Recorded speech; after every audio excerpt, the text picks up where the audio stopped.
This is part 2, the $100,000 bet offer. I've applied for teaching jobs over my lifetime, other than those that I was given because I was a graduate student for small amounts of money.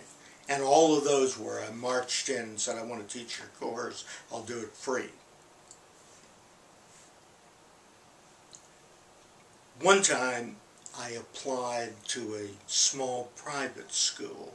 It had 64 students. 13 of them were in what was, roughly speaking, a 7th grade class. And so I was applying for a job as 7th grade math teacher. Well, I have no math background. I had college calculus and another semester of college math. I did 3 semesters in all. So, you know, and that was decades and decades before I had a number facility, which I've told you endless times. But that's not math.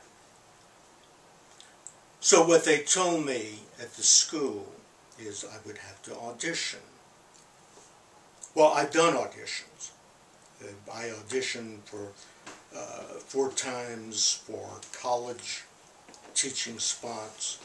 I auditioned several times for jobs as a psychotherapist.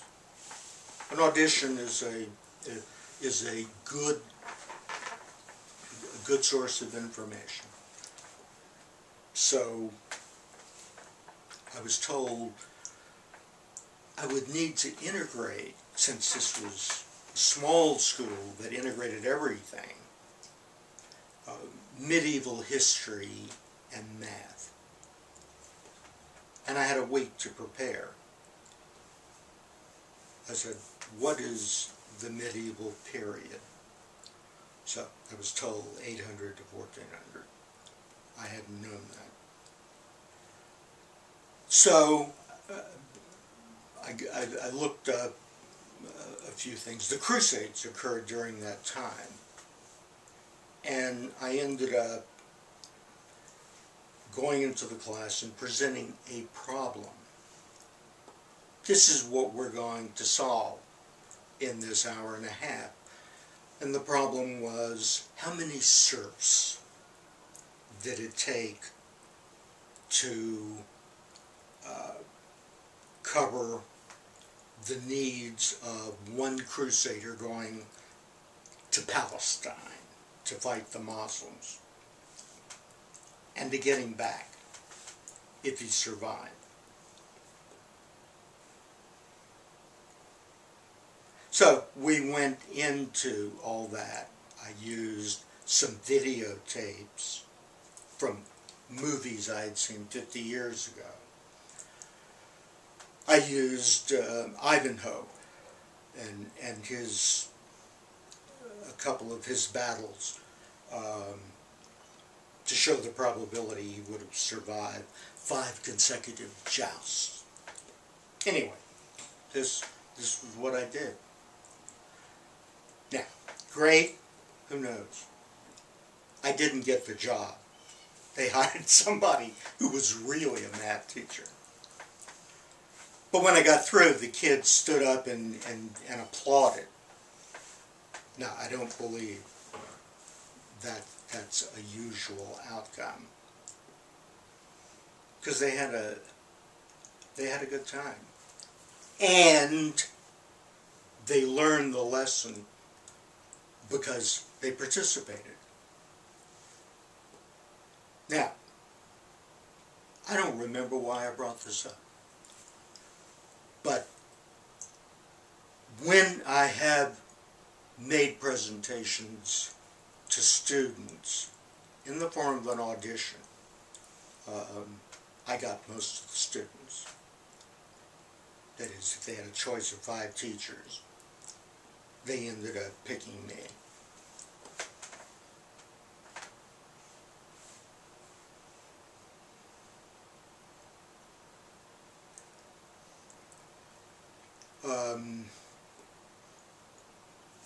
So,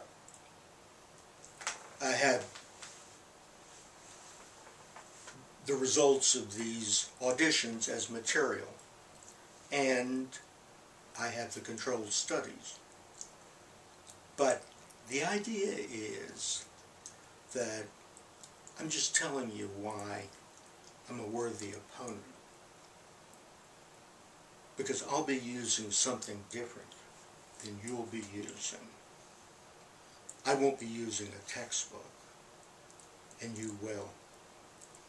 Unless you come up with something else. And I won't be using the standard curriculum, because I'll be deriving some lessons from whatever the material is that students can incorporate into their own toolbox.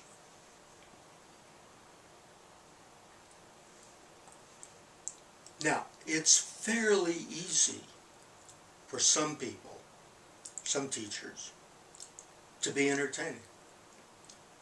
And that's not good enough. To be entertaining and to communicate something and to have it retained, and retained in a form where it can be called on in the future, that is put into long-term memory, combined with new information in the future from the environment, and then mixed together in a new way in working memory to come out with a solution to something. I got that from a guy named Daniel Willingham, who wrote a book called Why Don't Students Like School? This is a terrific book, and it's not preachy. It's an educational psychologist who decided to use what had been learned about human learning in the laboratory, put it in the form teachers could use it. And he concludes, people are naturally curious, but are not naturally good thinkers.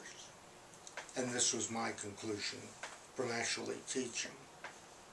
I'm also an educational psychologist, but this guy is 30 years more recent and is very good. When I was a doctoral student, nothing was known. He says factual knowledge precedes skill. That is, when you become intimately familiar with details without even knowing it. Like a kid who grows up and his father's a mechanic and he plays around with cars, and when he finally gets a car, he takes it apart and puts it back together. He knows stuff that he doesn't know he knows. It just comes out when it's needed. And if you want to work with something, having this factual base then permits you to develop a skill, to build on that skill, to try something new out that represents transfer of learning. And he says that memory is the residue of thought. So what you have the kids thinking about in class determines what they will remember and what they will store. So gimmicks that entertain in some fashion or illustrate but poorly won't have them thinking about the material that we want them to learn. So, this guy has some other things. He believes that it's important, teacher education, which is ghastly, and which is administered by people who are idiots, and taught by people who are not idiots, but morons. We'll get to imbeciles in a second.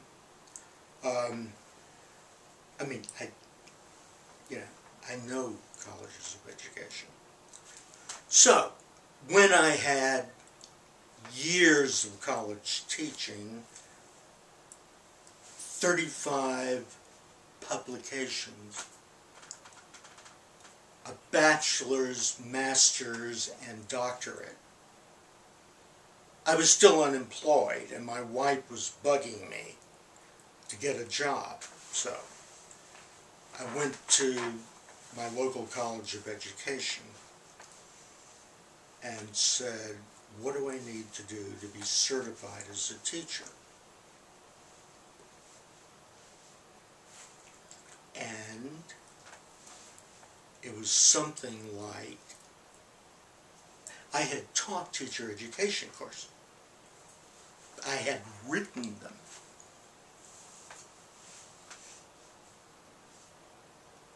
I had to go through and get an undergraduate, almost a whole undergraduate degree, to be eligible for certification. That's how much they wanted me. Instead of the imbeciles that they were actually hiring. Now, the idea is, if you pay somebody to teach a prescribed curriculum, one size fits all, and to prep students for a standardized test, I have written multiple choice tests. To do a good one is very difficult, but taking one is simple. Okay.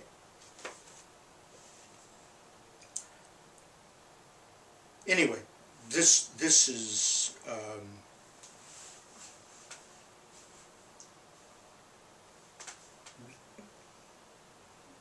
this is what our contest will be about, coming up with a better way. So we'll see if the financial incentives work. You got $100 grand coming.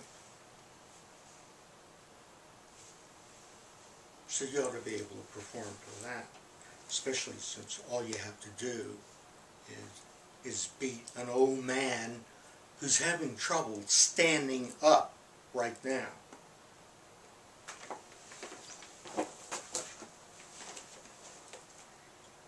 In a recent book called Academically Adrift, it's called Limited Learning on College Campuses, the product of K through 12 frequently becomes a college student.